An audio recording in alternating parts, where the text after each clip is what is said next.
outside. Unfortunately, as you see, the storage pod is still here, still full of tools. Do have a little gift over here wrapped up against the weather. That's my new door and window that's going to go across the front, replacing the garage door. Thought now might be a really good time to give you sort of a tour midway through the project. Just finished installing a little window in the back of the garage, so let's take a nickel tour and we'll see where we are so far. Well, making a good first impression is important, so not that I planned it this way, but one of the first things that got finished in the shop here is this new window, which is okay. It's an inexpensive vinyl new construction window, and it's a slider, which is probably the least expensive type of operating window, but it'll be good. I've got it open now, and there's a screen here to keep the bugs out, get a little fresh air in the shop. The other thing I'm really excited about is the new front door. As you probably recall, the door that was here before was a homemade deal. It was solid, well, sort of solid wood. It was solid, you couldn't see through it, and it didn't work. So now I've got a nice wide 36-inch steel door with lots of glass in it, so I get a lot of light into the shop through that. Let's go inside now, and second impressions won't be so good, but we are making progress. Well, everything's getting moved around here in the shop constantly. Some days it seems like I spend more time moving stuff than doing stuff. Right now I have an old bench shoved up against this wall because I had to get it out of the way over there. This old bench just gives me a place to put some things, a place to sit down and have a cup of coffee, a place to look at drawings and noodle out what I'm going to do next. There's a little storage underneath that I can keep some things until they're used on the project. And it didn't fit in the storage pod with all my other tools, so it's here. It's kind of in the way sometimes it's kind of handy, but anyway, it's just in its temporary spot right now, and it's kind of covering up one of the walls I wanted to show you, but we'll get to that in just a second. So over here we're in the corner. This is actually the first corner that I started working on. If you looked at the previous videos, I rough wired the walls, put insulation in them, put my actually exterior siding that I'm using as interior paneling up around the walls, finished off the wiring, completed a couple of circuits there, and built the stairs up to the second level. This is the landing, great big box here, firmly attached to the floor and to the walls. This will eventually have a door on the front of it, but this is where the air compressor and sort of a central vac system for the shop will be. Keep the noise down. There's a hole on this side underneath the stairs that I'll put a grill over for makeup air into those two machines. Hopefully that'll cut the sound down, plus it's just a good use of that space. The stairs start over here, go up to this landing, which is at about 39.5 inches high, and then continue up to the second level. The reason for the turn is so that the stairs come out at the highest point on the peak of the roof, so that you're standing straight up all the way up the stairs, and when you get to the top, no feeling of claustrophobia or a feeling that you have to duck as you're going up there. The stairs are 42 inches wide, plenty wide to carry materials and things up and down the stairs without feeling cramped. Ultimately, I'll put some handrails up here and dress it up and make it pretty, but for now, it's functional. Okay, don't want you to get vertigo, but I kind of spun you 180 degrees. We're looking at the opposite corner now.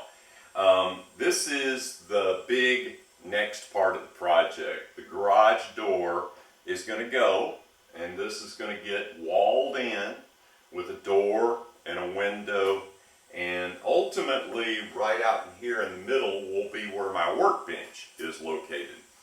This wall over here is a masonry block wall up about this high, and then regular stud framed wall up from there. I sort of tuck pointed all the masonry block, fixed any cracks that were in there, and have put 3 coats of waterproof sealant on that block.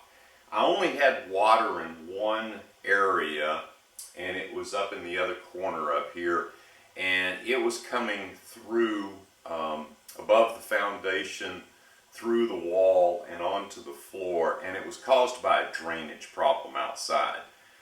The gutters were inadequate, they were draining in the wrong place, they leaked. I've now replaced all that, diverted the water away from the building, and we've had several pretty large rainstorms since then, and knock on wood, it's been dry ever since, so I think I'm in pretty good shape.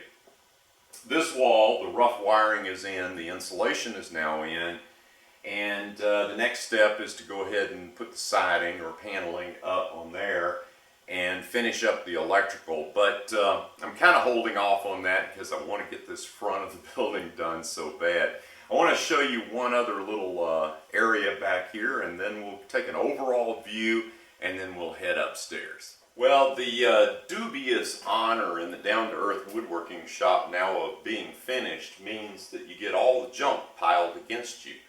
This was an extenuation of that corner and the first wall that got finished in the shop. Actually, still the only completely finished wall in the shop. And that means I was able to move everything in the shop and lean it up against that wall and get it out of the way. So even though I have completed electrical circuits over there, I can't actually get to any of those plugs and use them right now. But I did want you to see the little window that we installed. There's another video on that, a little short video on how that window was installed. It's a little tiny thing, really inexpensive. I think it was $77 for the window. The hardest part, of course, was removing the vinyl siding outside and replacing it. But it's just right for this little corner over here because it puts a little light in here and a little fresh air. So even though I'm going to have a lot of overhead light, I like being able to look out the window and see some natural light sometimes.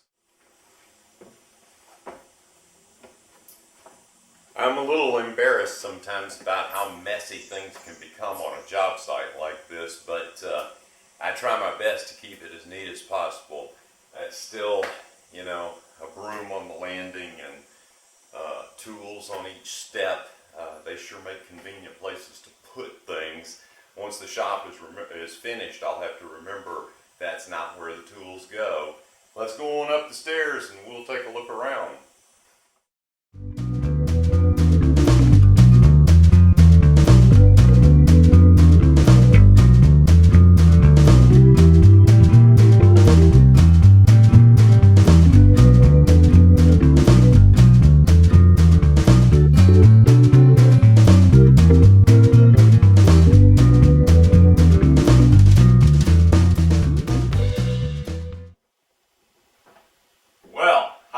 So here we are in the upstairs of the Down-to-Earth Woodworking Shop.